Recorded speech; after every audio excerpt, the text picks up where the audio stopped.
और रुक करते इस वक्त की बड़ी खबर का, भारत ने इंटरनेशनल फ्लाइट्स पर 15 दिसंबर तक के लिए रोक लगा दी है। जिस तरह से नए ओमाइक्रॉन वेरिएंट ने, कोविड के वेरिएंट ने लोगों को परेशान कर रखा है, दहशत है। इस बीच भारत सरकार ने 15 दिसंबर तक इंटरनेशनल फ्लाइट्स पर रोक लगा दी है। दुनिया भर से लगातार जिस तरह से ओमाइक्रॉन के मामले सामने आ रहे थे, एहतियातन भारत सरकार ने इंटरनेशनल फ्लाइट्स पर रोक लगा दी है।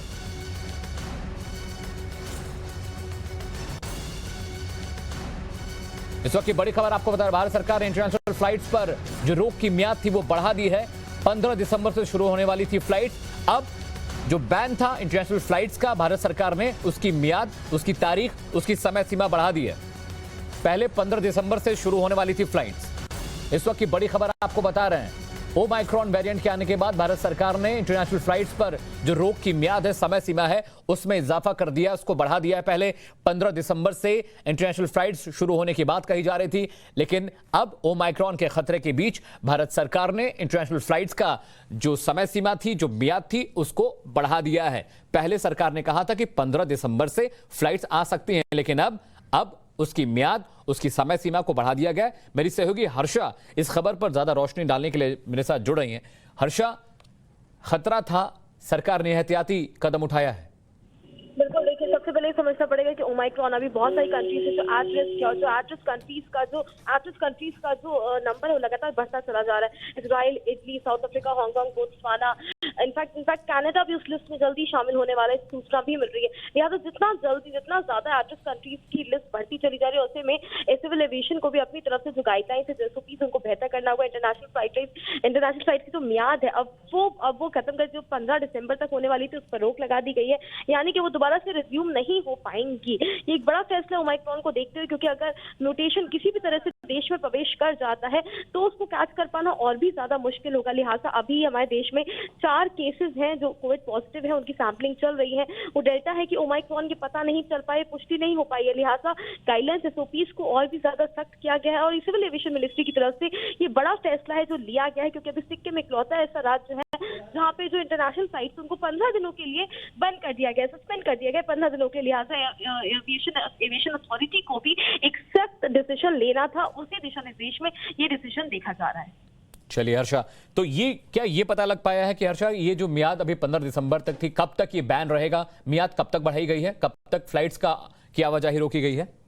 देखिए फिलहाल 15 दिसंबर है, लेकिन जिस तरह से केसेस हैं उसको गौर किया जा रहा है। WHO की चीफ साइंटिस्ट से लगातार हेल्थ मिनिस्ट्री टच में है, और देशों में मामले कैसे बढ़ रहे हैं, क्योंकि फिलहाल जो मामले 160 थे वो बढ़ के 200 के करीब पहुंच गए हैं। तो लिहाजा हर स्टेट, हर कंट्री पर मॉनिटरिंग की जा रही है देश की, और ऐसे में देखना होगा कि हो सकता है अगर सिचुएशन ऑफ क्रिटिकल होती है तो मियाद ही आगे और भी ज्यादा बढ़ सकती है, दिसंबर एंड भी जा सकती है और जनवरी भी जा सकती है। ठीक है हर्षा, आप मेरे साथ रहेगा। मेरे सहयोगी अनंत न्यूज रूम से जुड़े। अनंत, सरकार ने जो म्याद बढ़ाई है फ्लाइट्स के आवाजाही की, जो रोकने की जो म्याद बढ़ी है, उसे लेकर क्या कुछ डिटेल्स आपके पास है? बिल्कुल, देखिए Amit, directorate general of civil aviation ने डीजीसीए की तरफ से एक लेटर जारी किया गया। उसमें साफ लिखा गया कि जो 26/11/2021 को जो सर्कुलर जारी किया गया, इसमें सर्कुलर नंबर लिखा भी गया है, इसमें कहा गया था कि 15 तारीख को जो बैन है वो हटाया जा सकता है। अब कोविड के बढ़ते हुए केसेस को देख करके वो बैन को एक्सटेंड किया जा रहा है। जो सर्कुलर में लिखा गया, एक बार दर्शकों के लिए हम पढ़ भी देते हैं। उसमें लिखा गया, उसका जो टॉपिक है कि resumption of scheduled commercial international passenger services from और to India. References invited to circular number this dated 26/11/2021 on the above cited subject. In view of the evolving global scenario with the emergence of new variants of concern, the situation is being watched closely in consultation with all stakeholders, and an appropriate decision indicating the effective date of resumption is scheduled commercial international passenger shall be notified in due courses. यानी ये साफ कर दिया गया कि जो वैश्विक स्तर पर नए वेरिएंट्स आ रहे हैं, तो सभी स्टेक होल्डर्स को ध्यान में रखते हुए इस मामले में जो अब गाइडलाइन थी, उन नई गाइडलाइन के तहत कब इन सर्विसेज को रिज्यूम किया जाएगा, इसको लेकर के जल्दी ही नोटिस जारी किया जाएगा। यानी ये बात तो साफ हो गई, जो अभी 15 तारीख को और रिशेड्यूल हो चुका था सब कुछ, 15 तारीख को रिज्यूम सर्विसेज होने वाली थी, वो कम से कम नहीं होने वाली हैं। कब सर्विसेज रिज्यूम होंगी इस बारे में फिलहाल इस सर्कुलर में कोई जानकारी अमित नहीं है। इस बारे में जानकारी जल्दी दी जाएगी। इसमें लिखा गया है this shall be notified in due course, यानी कि जल्द से जल्द इस मामले में जानकारी स्पष्ट कर दी जाएगी। यानी आनंद, अभी 15 दिसंबर तक की रोक थी, वो मियाद बढ़ा दी गई। हर्षा मेरे साथ मेरी सहयोगी जुड़ी है। हर्षा, आप बता रही थी कुछ और मुल्कों में भी ओमाइक्रॉन के मामले आने की आशंका बढ़ी है, क्या वो मुल्क कौन कौन से जहां पे अभी फ्रेश केसेस आए हैं?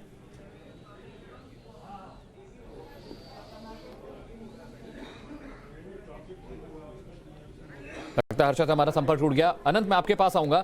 जिस तरह से ओमाइक्रॉन का खतरा लगातार बढ़ता जा रहा था, ये बहुत जरूरी हो गया था, क्योंकि इंटरनेशनल फ्लाइट जब आएंगी देश में तो ज्यादा इन्फेक्शन, ज्यादा वायरस पहुंचेंगे देश में।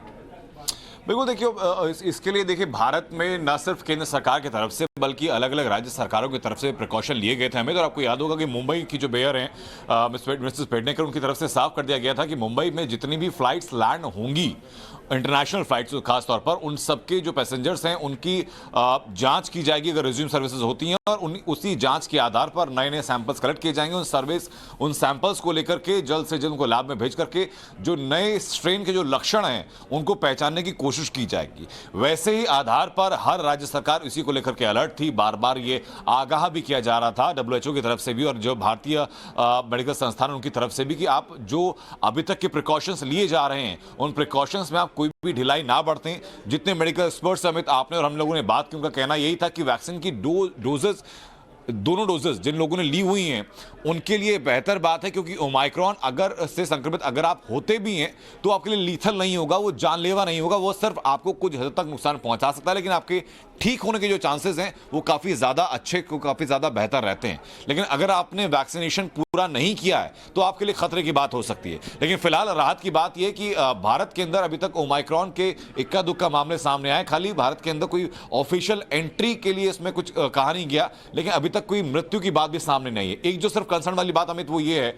इसमें कि जो लक्षण पहचानने में थोड़ी देरी जरूर होती है, और ये जो डेल्टा वेरिएंट जब तक रहा भारत में, डेल्टा वेरिएंट से 6 गुना ज्यादा तेजी के साथ ओमाइक्रॉन जो वेरिएंट है वो फैलता है। यही बात डराने वाली है, क्योंकि डेल्टा वेरिएंट ज्यादा खतरनाक है और एहतियातन सरकार ने तमाम गाइडलाइंस जारी की हैं। और अब जो नई ऑर्डर कॉपी अनंत पढ़कर बता रहे थे न्यूज रूम से, उसमें यह लिखा है कि इंटरनेशनल फ्लाइट्स पर जो बैन की म्याद थी उसे बढ़ा दी गई है। इस बड़ी खबर पर लगातार हमारी नजर बनी हुई।